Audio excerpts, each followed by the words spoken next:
Deus seja louvado. Amém. Agradeço a Deus pela oportunidade, pela irmandade, a misericórdia que Ele tem com minha alma. Preparou uma esposa, cuidando da mocidade. Estava até falando agora há pouco ali, antes de começar, quantas reuniões de mocidade aqui, ensaios regionais. O Senhor teve graça de mandar a gente para longe, mas é muito bom voltar para perto e falar para vocês que Deus está na nossa vida, seja aqui no Paraná, em qualquer lugar. Glória a Deus. Pelos 3 filhos, pela esposa, pela família, pelo latino. Hoje em dia a gente mora em Siqueira Campos, mas sou natural de Taciba. E grandes são os feitos que Deus tem realizado na nossa vida, não por merecimento, é por misericórdia e cada vez mais inteiro do que é por propósito. Deus não nos mandou aqui à toa. Os irmãos não sentiram de nos convidar porque são amigos nossos, não. Existe um fogo que tem queimado cada vez mais essas madeiras nobres que estão aqui. São tipos de fogo diferentes, o irmão contou, que eles foram lá, tiraram a madeira nobre. E o que tem queimado muito a nossa nobreza, na verdade, a essência divina que Deus colocou dentro de nós, são vários tipos de fogo. E um desses fogos que tem tomado tem muito a ver com aquilo que está escrito na Bíblia, que nos finais a gente tem que nos revestir das armaduras para lutar contra as hostes espirituais da maldade nos lugares santos. Igreja é um lugar santo, nossa casa é um lugar santo, mas nossa mente, nossa cabeça é um lugar que só o Espírito Santo deve habitar. E muitas vezes, assim como está escrito lá em Oséias, nós perecemos, nós deixamos-nos queimar por falta de conhecimento. E Deus nos mandou hoje aqui, glória a Deus, aleluia. Porque a libertação veio pela palavra já, mas na Bíblia está escrito que às vezes o inimigo sai, se a gente não cuidar, 7, traz mais 7 piores. Então eu creio que agora é um momento de prevenção, porque a cura Deus já começou a fazer, mas Ele não quer que você tenha que escutar mais uma vez aquilo que foi dito hoje, que você seja instrumento de libertação, porque hoje você for liberto, mas é alguém na sua casa, no seu trabalho, que vai ser liberto a partir de agora por você. Glória a Deus. Muitos dizem, infelizmente ainda, mas graças a Deus esse preconceito está quebrando. Existe um fogo muito terrível chamado fogo do transtorno psiquiátrico, o fogo da depressão, o fogo do pânico, o fogo da ansiedade generalizada, o fogo da fobia social, o fogo do transtorno bipolar, o fogo da dependência química, da esquizofrenia. E como é que tira do fogo? Primeiro, como que esse fogo se manifesta? Eu gosto muito de explicar, para ficar fácil de entender, que não é que a gente tem que ficar correndo atrás de profissional por qualquer coisa, não. Mas toda vez que você, ou alguém que você conheça, começar a ter um sentimento, que eu chamo dos 3 Ds que mostram se a gente tem que procurar ajuda. Porque esses 3 Ds vão diferenciar um sentimento humano de um sintoma de uma doença psiquiátrica. Então, primeiro D, desproporção. Se você começa a sentir uma tristeza, ou uma raiva, uma irritabilidade, uma angústia, um sofrimento por antecipação, que não tem motivo que explique aquilo, ou é pouca coisa, às vezes você na sua vida, lá no passado, passou por coisa pior, e não ficou assim, agora que está acontecendo algo relativamente leve ao que você já enfrentou, você está sofrendo demais, está chorando demais, você perdeu a graça nas coisas, vem aqui nesse culto, você até entende, mas parece que você não consegue perceber aquilo, o doce do mel, o brilho do olhar, do abraço. Isso é desproporção. Então toda tristeza, tudo aquilo que é desproporcional, muito mais de um sintoma e não de um sentimento. Primeiro D, então, desproporcional. Não é proporcional. Ah, mas então quer dizer que o vô morreu, a avó morreu, está chorando um monte e está com depressão. Não, é um evento trágico que justifica uma tristeza. Isso é proporcional. Agora esse vô, essa avó morreu faz 5, 6 anos, seu pai, seu filho, e você está chorando ainda por causa disso?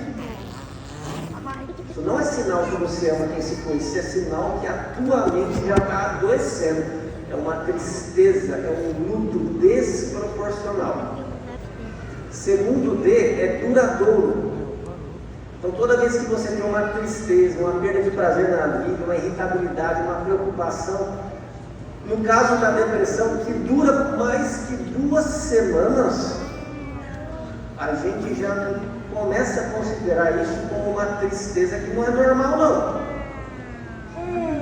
Então, se passar de 2 semanas, tristeza desproporcional ou uma perda da capacidade de sentir prazer nas coisas da vida, a gente está falando de algo desproporcional e o segundo B de duradouro. O terceiro D, disfuncional. Como assim disfuncional?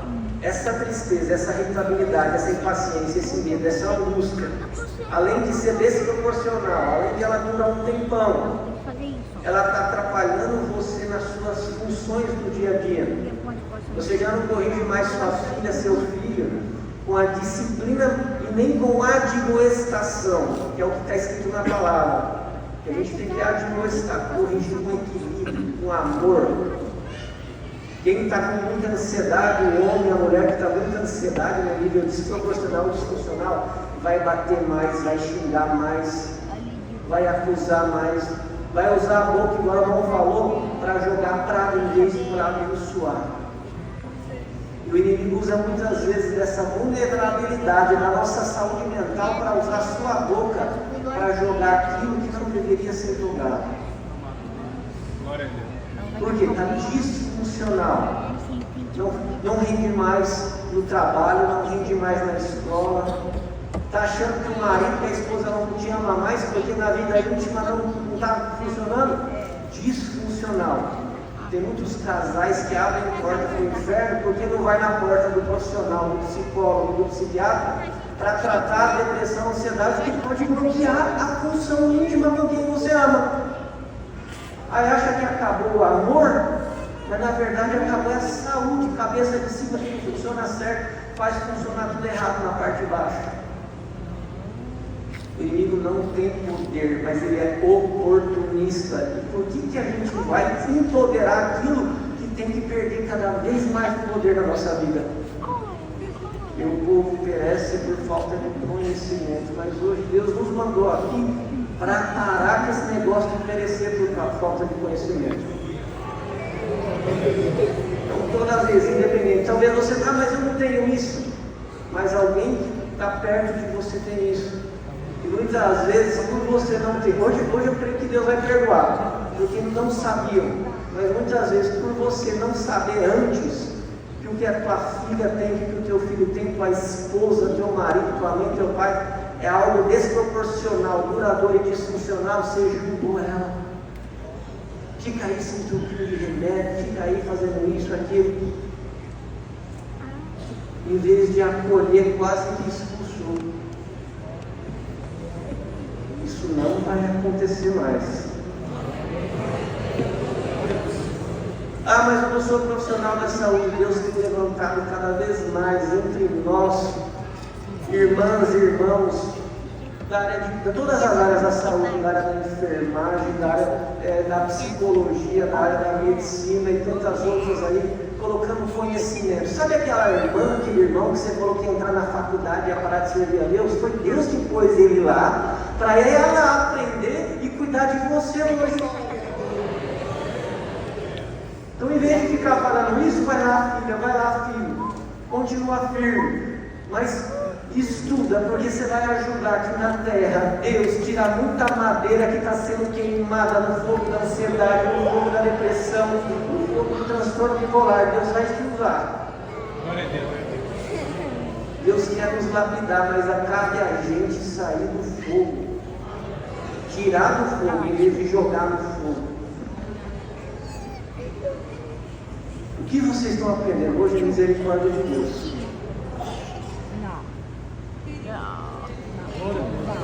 Hoje no Brasil e em outros países, esse mês vão falar muito de prevenção do suicídio, Setembro Amarelo. Mas Deus está nos ensinando, não só nesse mês, porque Ele vai trabalhando a cada dia.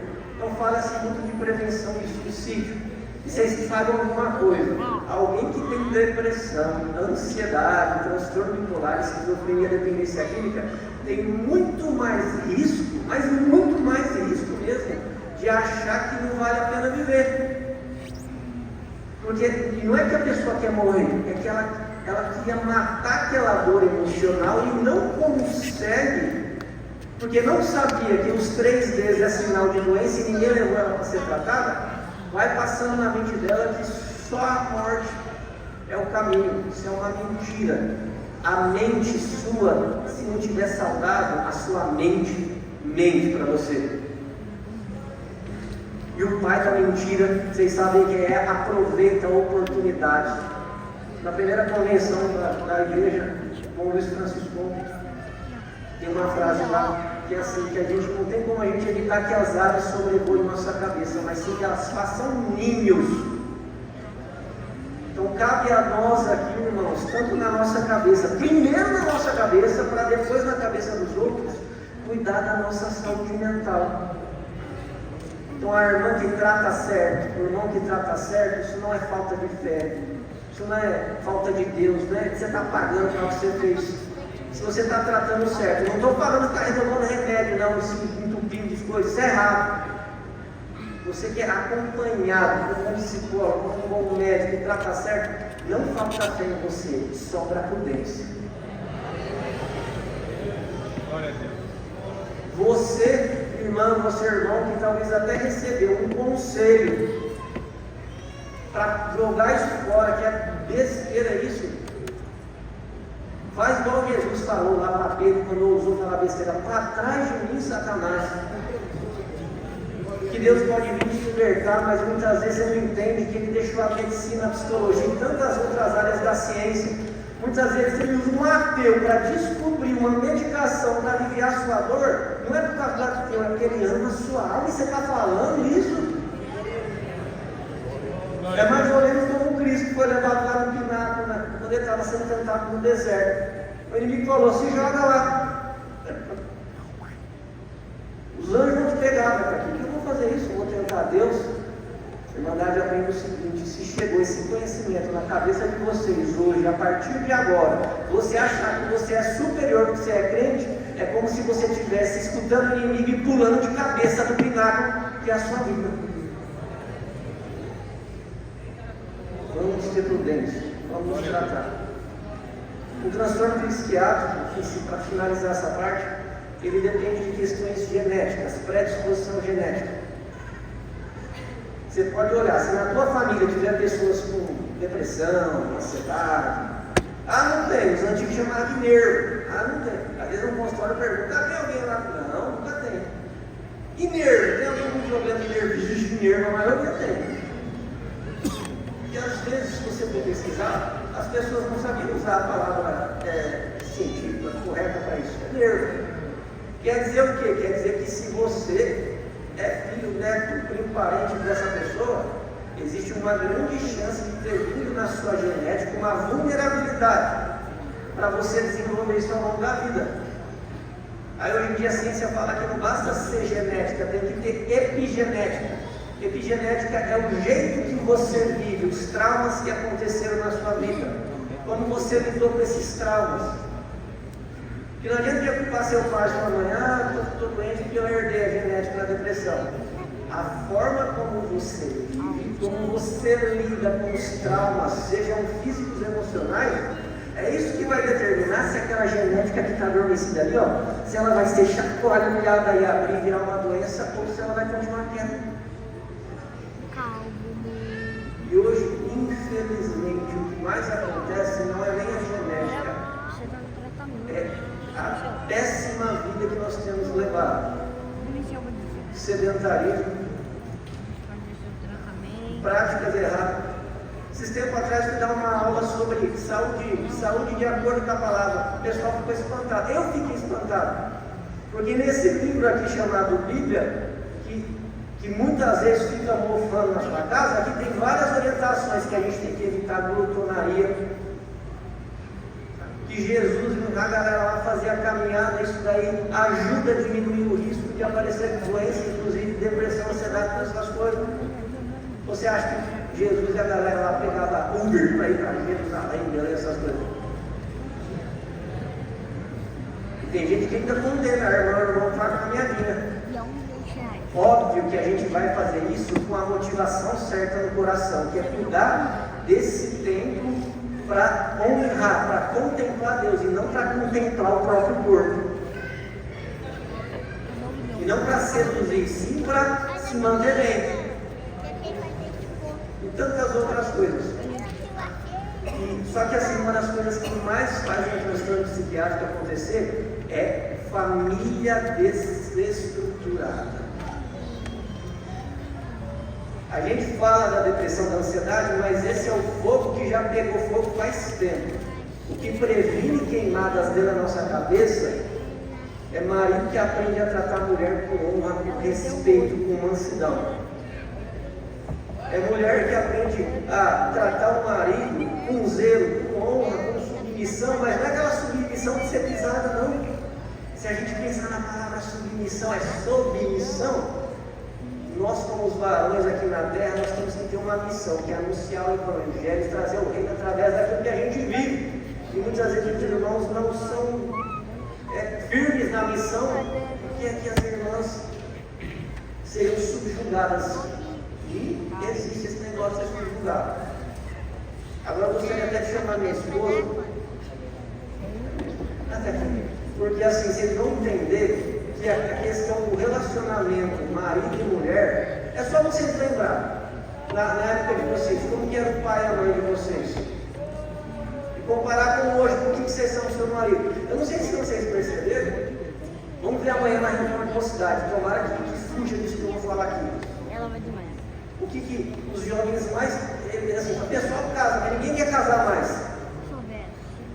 Não é porque falta amor, é porque vê um brigueiro dentro de casa e não quer viver a mesma dor que o pai e a mãe.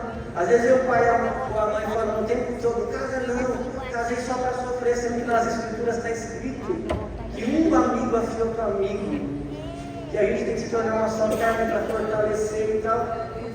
Muitas vezes os jovens têm medo de casar porque eles não vêem um exemplo de família cristã dentro de casa. Mas hoje Deus veio aqui para nos ensinar, a mim também, a como ajustar. E lá em Romanos está falando que a gente não deve se moldar de acordo com o mundo, mas transformar nossa mente dia a dia de acordo com a palavra para conseguir degustar o mel que Deus deu por mão, que é a perfeita e agradável vontade de Deus. E aquilo que Deus mais ama é a nossa família. Talvez a Irmandade veio e chegou aqui com um coração tão apertado, deixando um grande problema lá em casa. Enquanto os irmãos falavam, você começou a pensar assim: o irmão não sabe a desordem, a disfunção que está na minha casa. O irmão não conhece meu marido, o irmão não conhece a minha esposa, mas Deus conhece. E existe toda uma estratégia para que a gente não descubra e que a gente não aprenda o que é realmente a família. Família é a bênção de Deus. Família é projeto de Deus. E tudo que é um projeto de Deus, o inimigo tenta destruir, tenta arrancar. Então nós, como filhos amados de Deus, nós precisamos nos colocar diante da presença de Deus para aprender com o próprio Deus o que é. Porque eu comecei a pensar, algumas pessoas acham que casar é sair da casa dos pais, deixar os pais e montar a sua própria casa. E eu comecei a pensar sobre isso e Deus colocou no meu coração assim, que existem dois arquitetos, dois projetos.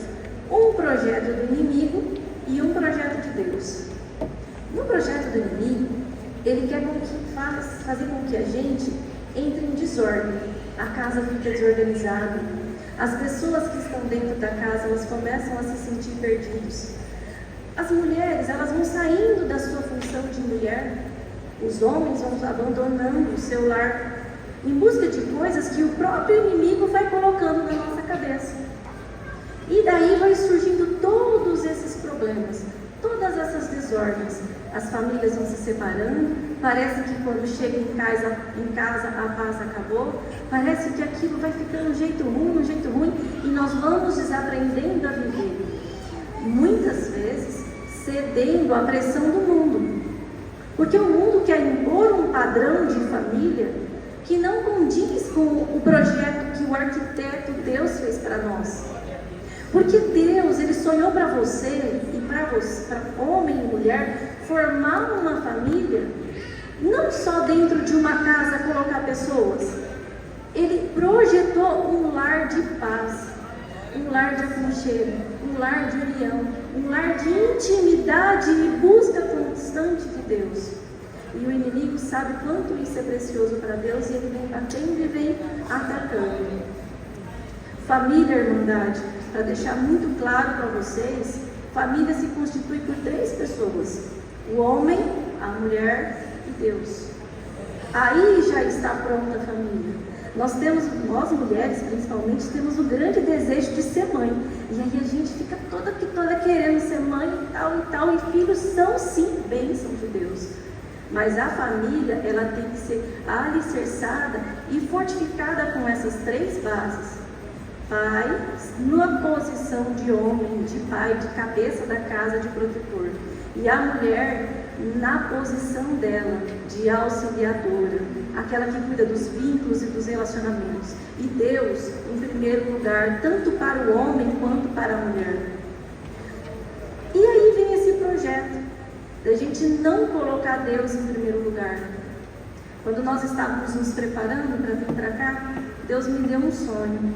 E esse sonho é um sonho muito esquisito, porque confesso para a irmandade que eu fiquei angustiada com isso.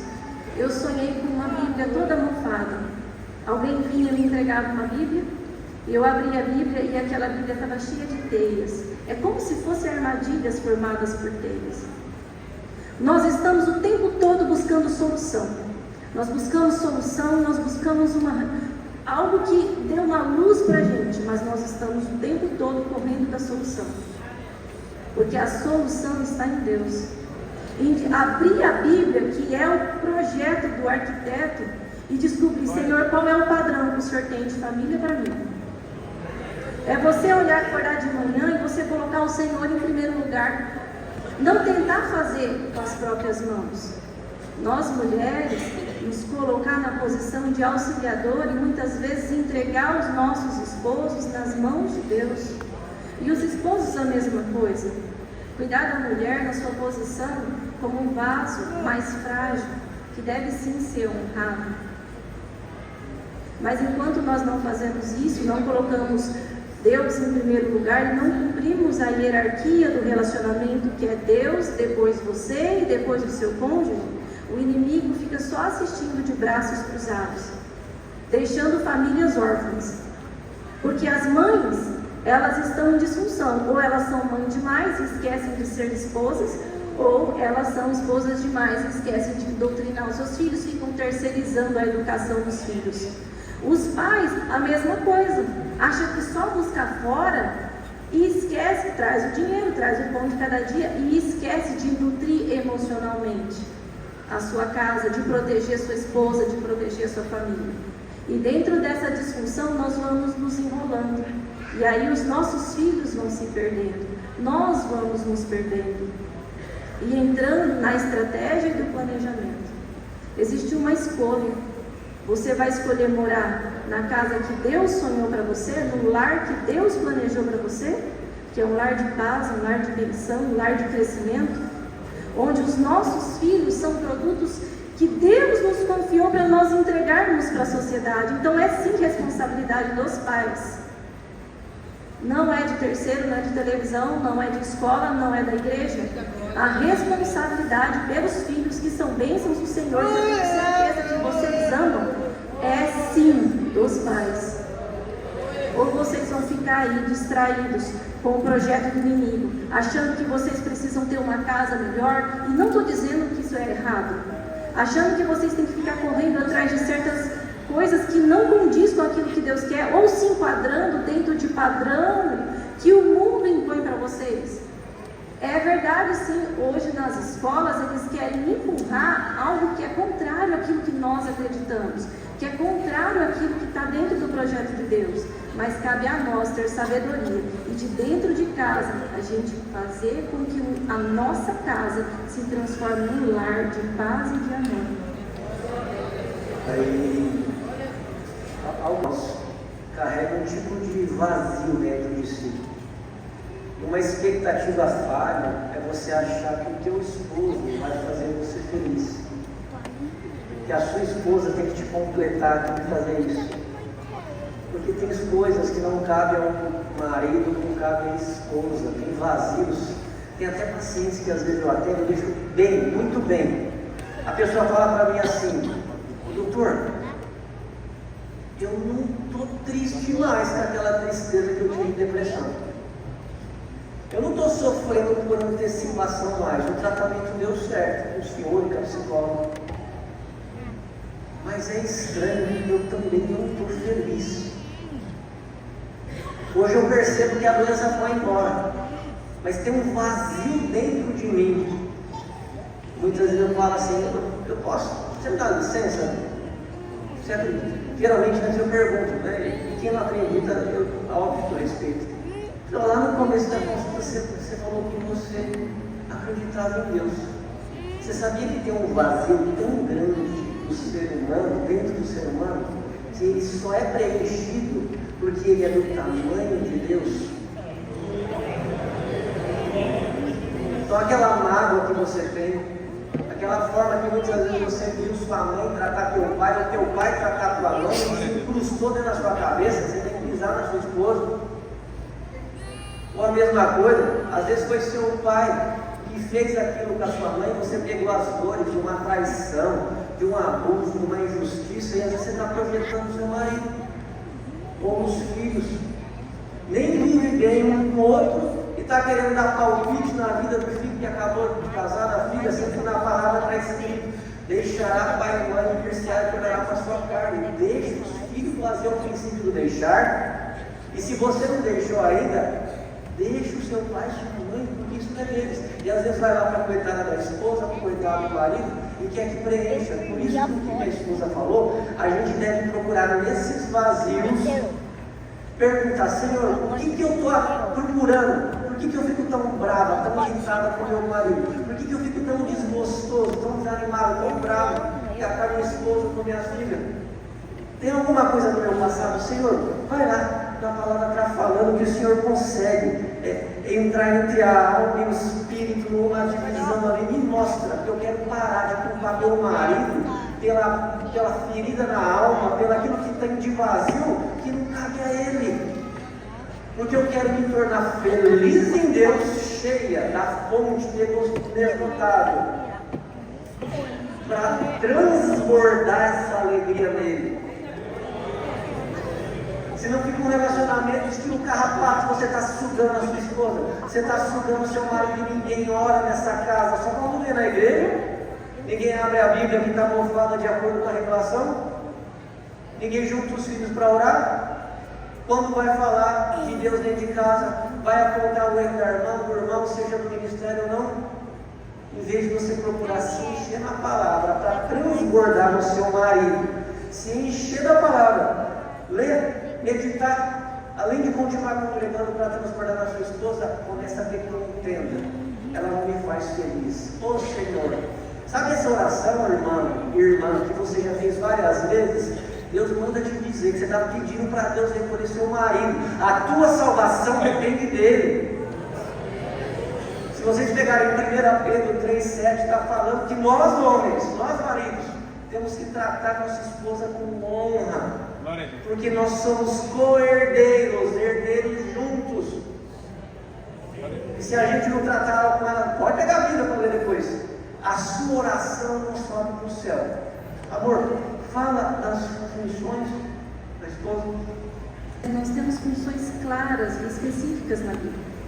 Nós temos a função de nutrição, e sempre nutrir a nossa casa em três pontos.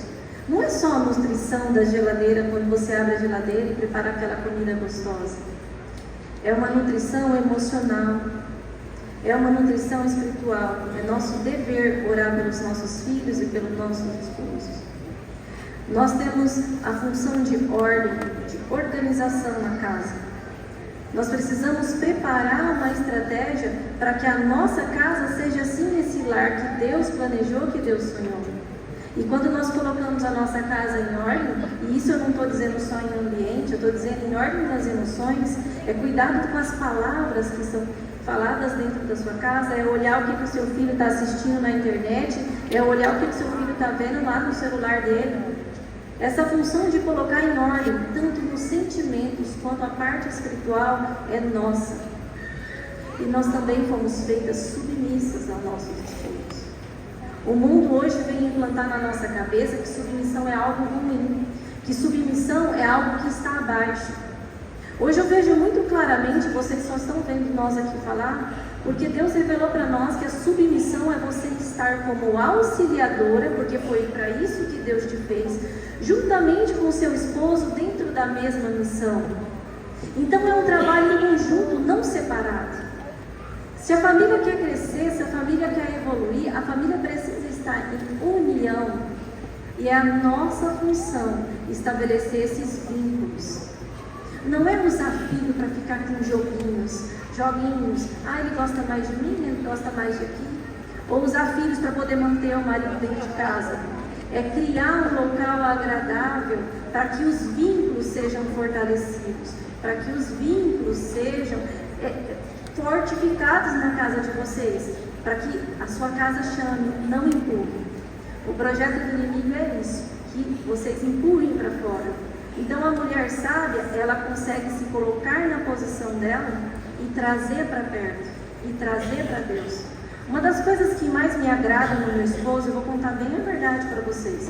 Quando eu casei, eu tinha um coração muito vazio. E eu achava que ele ia suprir o vazio desse meu coração. Até que eu entendi que eu estava quebrando a hierarquia e colocando o meu esposo no lugar de Deus. É vergonhoso isso falar, mas é uma idolatria. Vocês sabem por quê? Porque eu queria sempre agradar ele, agradar ele, agradar ele.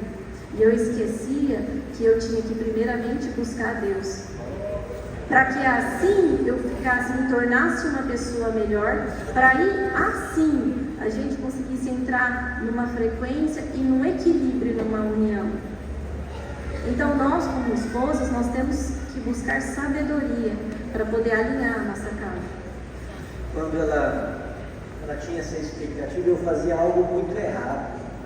Eu achava que o fato de eu trabalhar bastante para colocar o pão de cada dia dentro de casa, já tinha cumprido com a minha obrigação.